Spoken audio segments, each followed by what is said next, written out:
Citizens speak out. As people give voice to principles that will improve the lives of all fellow countrypersons, they continue to gather in nations across the globe, such as Bahrain, Greece, Israel, Libya, Syria, Tunisia, the US and Yemen. As US Army Private First Class, Bradley Manning marks a year of solitary detention without ever formally being charged over allegations that he disclosed classified documents later published by Wikileaks. Hundreds of protesters from across the country, including veteran soldiers, called for his release. Around 50,000 people gathered in Athens, Greece on Sunday, June 5th, in the largest protest ever, to express their indignation over planned budget cuts. Their rally mirrored similar recent events in Spain and elsewhere, where primarily young people are protesting government policies that are leaving so many of them unemployed. Syria's state news agency reported that 23 people were killed and over 350 were wounded by Israeli soldiers when a group of peaceful protesters marched towards the fence that forms the border between Syria and the disputed Golan Heights.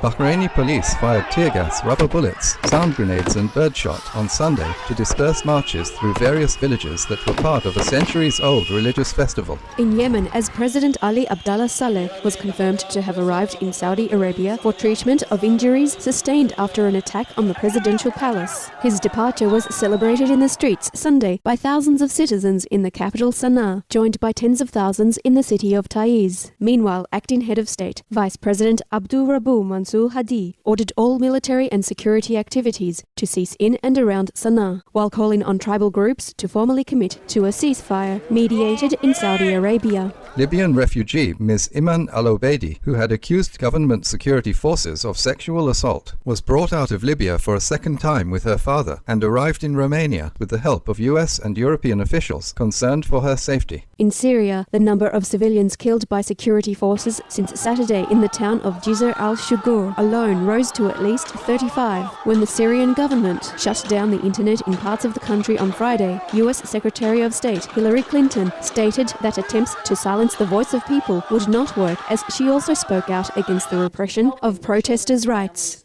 We join in mourning the loss of precious lives as our prayers continue that the suffering and conflicts may cease as people in all nations choose to live side by side in safety, dignity and peace.